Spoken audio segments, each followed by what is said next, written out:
You know, sometimes there's always this feeling in the back of my head that when Gege drops a crazy cliffhanger or banger setup, I'm thinking, man, I really hope he delivers. But I don't know why I do that, because JJK has been straight gas for months, and I didn't know what to expect from the end of 258 going to 259, but 259 might be one of the best chapters of the year. Before I get to the big comeback, you know I gotta talk about 258 real quick. Sukuna's modified domain expansion is weaker than his traditional domain. Appearance wise, it looks demonic as hell, almost as if it was a creature hidden within the shrine playing as the domain. But the domain itself not losing power in output or range, but it has a narrower path to destruction, and he can only maintain it for so long, 99 seconds to be exact, makes it a little bit more avoidable. So Maki will actually have an easier time flanking Sukuna depending on the angle she will be at. It's interesting how when you have the Black Flash surge, the benefits of it can at times be random. Gojo with his Black Flash was able to use RCT again, and in this case, Sukuna regained his domain expansion. Black Flash has always been compared to critical hits in video games, but this function of it does feel game-ish, and it's the first time we've seen Black Flash repent his techniques other than cursing. Malevolent Shrine versus Yuji and the gang looked like a tornado, a natural disaster. I was trying to rip everyone to shreds, but due to everyone using simple domains as shields, everyone was able to survive. Big ups to Yuji's defense buff because he gained simple domain as well, and adding even more to his bag, which in turn I never thought in my YouTube career I'd be giving props to Wee Wee. His curse technique is actually kinda tough. When we first saw Yuji talking out of Kusakabe's body and vice versa, a lot of people, including myself, thought Yuji had awakened some type of soul swap technique, and we thought maybe it was a curse technique Sukuna had hidden. But no, this is actually a part of Wee Wee's technique, the switch. It's an unofficial name, which we gotta start putting names behind stuff. And it ain't just Gege, but some of you other monks gotta start naming this shit. He teleports targets he's marked on a person or area and instantly goes between both targets. Really similar to like the Flying Raijin, he can even swap the souls of two separate people, but he can only do this twice per person for a month. And yet again, the theme of the body and the soul brings itself back up in JJK, one of the core themes of the series. My Ito being referenced will always be appreciated over here. There's a part of me that wishes he was in this chaotic arc, but Lord knows the downside of that. The concept of Sukuna being in Yuji's body and Kusakabe in Yuji's body, gaining techniques through muscle memory of the person who possessed that body is innovative. It does give Yuji some benefit from having Sukuna in him, which it always looked as a downside only thing, but now it opens Pandora's box. Like, okay, he learned simple domain from Kusakabe in a month, and has a decent concept of cleaving dismantle because Sukuna used it all the time when he was out of his body. Could Yuji have the divine flames? Granted, Sukuna only used it twice while in Yuji's body, but it does leave it as a possibility. The other cool thing we got was Choso bringing up RCT, reproducing blood or healing blood. And pretty much Shoko is the only one who knows how to convert curse energy into blood, but breaking it down is still difficult. And the reason using RCT on others is very hard is because the body naturally rejects the treatment. So you have to pour more curse energy into the operation in order to heal the body.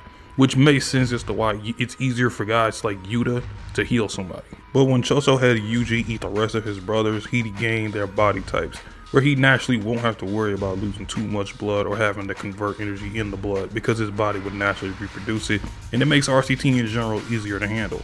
We go back to the domain battle, and Yuji survives because of his new body, reattaching his leg, using a simple domain, and the RCT. It's very satisfying seeing Yuji get this power up, and as cliche as it might sound, it feels justified and earned, even though Yuta does say that they kinda cheated. Yuji has obviously gotten stronger every arc, but seeing him have curse techniques added on top of his ridiculous strength, divergent fists, and the black flashes, Yuji is really starting to climb those ranks. Yuji being top 5 to 7 don't sound too crazy anymore. Motherfucker, are you out of your damn mind? As soon as Yuji reattached his foot though, he sees Sukuna lining them up with the divine flames, which for some reason looks way larger than usual. And I'm calling divine flames because calling it furnace that's nasty work. I can't remember who mentioned it or said it, but Sukuna chopping up his opponents with shrine and then scorching them later with the flames sounds like some kitchen shit. Maybe Malevolent Kitchen wasn't so far off than we thought it was. And now we are at chapter 259, and this is the chapter of Brotherhood, because holy shit, this is like a roller coaster of emotions. Choso is actually the primary focus of this chapter, and the relationship he built with Yuji in under a year. I did like the beginning of the chapter showing the blood manipulation training and coaching Yuji had with Kamo and Choso. Reminded me of hidden inventory low-key when Choco couldn't explain how to do RCT to Gojo, and just like Cole, Kamo helping Yuji and then leaving the battle gave him 2 automatic W's in my book. Sukuna is winding up the flames and there is a binding vow attached to it, and boy, Sukuna knows how to spam them binding vows. Sukuna can only open the doors to the flames unless he uses both cleave and dismantle. The flames can only be used on single targets, and this binding vow on the flames helps with the range of Malevolent Shrine, and the flames are extremely powerful and explosive but slow and lacks range. So when Sukuna used his modified domain expansion to only allow entry of living beings, the speed and range expanded of the flames. This double page spread is insane, by the way. I need this cleaned up note text and possibly colored because this goes stupid. Then the literal following panel, Urame declares this as their victory, and Hikari and Yuji both looking on, and the arrow drops as if it's a literal nuke. Another fire double spread, and the collateral damage and impact explodes a huge chunk of Shinjuku. This is probably top 2 most powerful attacks ever in the series. The Divine Flames is officially Sukuna's ultimate move. The reason Sukuna never pulled this out against Gojo is because due to the amount of time Sukuna shifted the conditions of his domain, he was unable to unseal the flames. Which boy, that 120% hollow purple versus I guess 120% Divine Flames, that would have been generational. Unfortunately, the single target amongst all the oppositions in front of him, the arrow scorched Choso, who jumped in front, sacrificing himself for Yuji. And boy, when I tell you this shit sucked as a Choso fan, it low-key hurt. Choso expressed to Yuji that what he did was just instinct because he's his big brother. Choso enclosing a barrier not only to protect Yuji, but from a writing standpoint to have a personal talk with him one last time, just the 2 of them, was what was needed after feeling all the guilt he stacked on himself based on what Yuji has experienced as a human. The table scene with just the 2 of them really sunk in for me that Choso never got to awaken his other little brothers, but got to be the best big bro he could possibly be, as Yuji will technically be the last of his bloodline.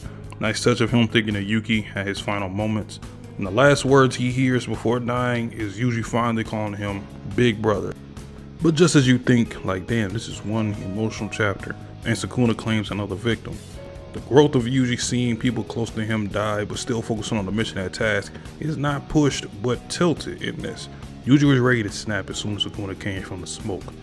And just as he thinks everyone is gone, he's looking for somebody. Yuji has one more brother that looks after him. Sorcerers like us are the exception. Big bro Todo has returned with a new arm, but it's heavily wrapped. Todo and Mei behind the scenes had a plan that would only work if Yuji didn't know anything due to the link with Sukuna. First of all, the super clutch move of Todo to expand the range of his boogie woogie and swap the crows to rescue the other fighters. Brilliant. And very risky. And Yuta has also been training with Todo. Yuta might actually be the best sparring partner to be available. He's like, I'm sorry for your loss, brother, but I most likely saved everyone else. Very much a Todo response as to what he just saw and with Yuji. Now we have a Sukuna who is going to struggle to use curse techniques versus a new arm Todo and Yuji in a final showdown. Of course, Todo has to make his return entrance. I mean, it's what he's known for at this point. And fun fact, the last time we saw Todo physically on panel and not in a flashback or a reference was chapter 133. Meaning 126 chapters later, he finally comes back, and in chapter 126 was when he made the best interest in JJK, saving Yuji from Mahito. Yuji's best tag partner is up against Sukuna now, where they faced Mahito, but now this is a whole other ball game, and they look likely to win. This is probably the weakest Sukuna will ever be at this point, although I won't count out Sukuna having one more trick up his sleeve. And speaking of sleeves, I am curious as to what Todo's new arm is. The first cliche I thought of was it's probably like a robotic arm, or maybe in this case like a Mechamaru like arm, or some reattached hand they took from another sorcerer. I don't know, but that's definitely going to be the major focus of chapter 260. But whatever Gege got cooking up next week, let's just hope this ain't the last battle we see from Todo. And by that, I mean, let's hope that ain't the last we see of him going forward. But the callbacks and the build from the Shibuya arc into this moment with Todo and Yuji, phenomenal. I love the fact that he picked up on the fact that Yuji has grown and he's not exactly repeating the thing of having to get Yuji back on track. He's already there. So now I'm very curious as to how Sukuna is going to combat this, because even though he's seen Todo fight, he's never experienced it. So got a lot to expect. Leave a like, subscribe, all that good stuff, and comment down below how you feel about the chapter. I'll catch y'all on the next one. Peace.